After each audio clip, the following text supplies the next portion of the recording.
Bonjour, bonsoir et bienvenue dans un nouvel épisode de la chaîne Agro-Eden. Nous parlerons agriculture tropicale essentiellement avec un focus sur l'Afrique. Nous aborderons des sujets d'actualité mais aussi des concepts et définitions. L'objectif est de démystifier l'agriculture. Je suis Muriel, ingénieure agronome afropreneur. J'aurai quelques conseils à te transmettre, donc si tu as des projets agricoles, abonne-toi et active la cloche des notifications.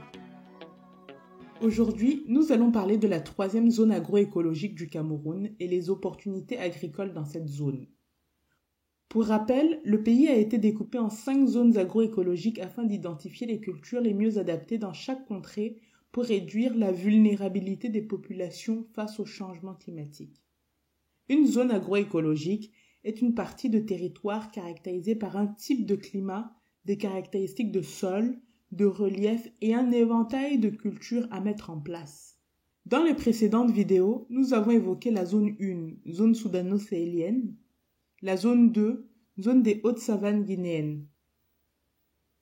Reste bien jusqu'au bout parce que je te donne toujours des conseils agronomiques sur quoi cultiver et dans quel ordre pour économiser de l'argent en fertilisants et pesticides notamment. Aujourd'hui, cet épisode se focalisera sur la zone des hauts plateaux. Elle recouvre les régions de l'ouest, nord-ouest ainsi qu'une partie du sud-ouest et du littoral.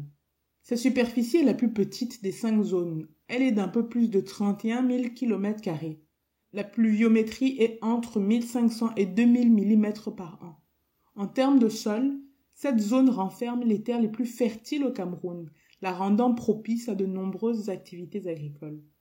Aussi bien des cultures de rente ou d'exportation comme nous en parlions ici, tels que le cacao et le café. Mais nous n'en parlerons pas aujourd'hui car ces produits dépendent majoritairement des marchés boursiers internationaux et le revenu généré par les entre guillemets petits agriculteurs est beaucoup trop faible selon ma vision. Dans les hauts plateaux sont aussi cultivés le maïs, la pomme de terre. Nous avons parlé de ces 2 cultures précédemment. D'ailleurs, le chiffre d'affaires vis-à-vis la pomme de terre est intéressant lorsqu'on cultive dans de bonnes conditions. Je recommande définitivement la pomme de terre si vous vivez dans l'Adamawa ou dans les hauts plateaux. Enfin, les hauts plateaux sont aussi connus pour le maraîchage. On peut recenser le gombo, le haricot, la laitue, la pastèque, le piment. Ce sont des aliments qui sont consommés par une majorité de Camerounais. Je précise aussi que les prix que je vous donnerai pour chaque espèce dépendent fortement des saisons, des variétés, mais aussi parfois de la grosseur du fruit ou du légume. Commençons donc par le gombo. Le gombo aime bien les sols légers, riches en matière organique. Donc si vous avez le choix, évitez les sols durs et argileux. Vous pourrez cultiver à plat ou en billon. Les premiers fruits sortent au bout de 3 mois de plantation. Les rendements tournent autour de 12 à 15 tonnes par hectare et les prix varient entre 100 francs et 200 francs le kilo. Ce qui peut donner un chiffre d'affaires entre 1 200 000 et 3 millions de francs CFA. La deuxième culture, c'est le haricot vert. Est-ce que vous saviez que les haricots verts de l'entreprise française Bonduelle, les conserveries, ont été cultivés puis mis en conserve à la main au Cameroun? Bref, le haricot est sensible aux attaques de champignons, donc il faut mettre le terrain à niveau pour éviter des excès d'humidité qui engendrent des maladies.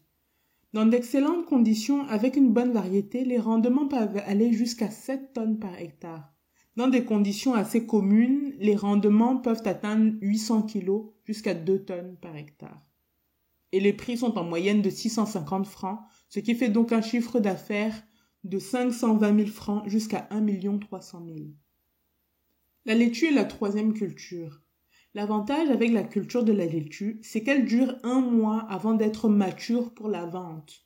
Puis, elle est relativement simple à mettre en place car elle est peu sensible aux maladies. Les rendements de laitue sont de 140 000 pieds par hectare, donc 140 000 salades par hectare. Puis un pied de laitue coûte entre 150 et 200 francs. Donc sur 1 hectare, le chiffre d'affaires peut s'élever entre 21 et 28 millions de francs CFA. C'est pas négligeable. La pastèque est la 4e culture. C'est un fruit que les Camerounais cultivent beaucoup et qui est vraiment consommé. La pastèque se cultive idéalement dans un sol sablonneux et met entre 3 et 4 mois à être mature. Les rendements de pastèque sont de 40 à 50 tonnes par hectare. Puis le prix varie entre 500 francs et 3000 francs selon le volume et la saison. ce qui fait donc un chiffre d'affaires aux environs de 20 millions sur 1 hectare. Culture relativement rentable aussi. On finit avec le piment, qui est la 5e et dernière culture.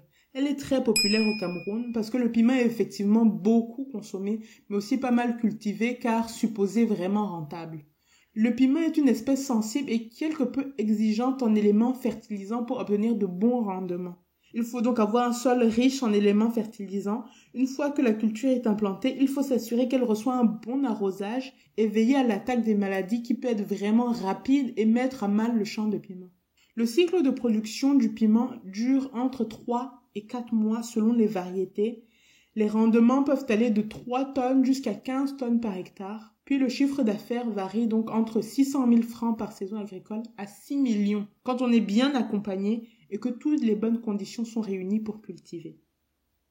Comme pour les autres zones, si je fais un top 5 des espèces à mettre en place, je mettrai en tête le haricot. Pourquoi ? Parce que le haricot fournit naturellement de l'azote si vous laissez les déchets de culture sur le champ. Ce qui fait que vous pouvez économiser un peu en fertilisant pour la culture suivante. Mettons en deuxième place, on mettrait le piment, qui est exigeant en éléments fertilisants comme je vous disais. Après le piment, vous pouvez éventuellement cultiver la laitue en troisième position que vous associez au gombo. La pastèque, je la mets vraiment à part car elle est cultivée dans un sol différent des cultures que je viens de vous citer. Autre point que je voudrais évoquer avec vous et dont j'avais parlé plus tôt, c'est l'agriculture de contre-saison.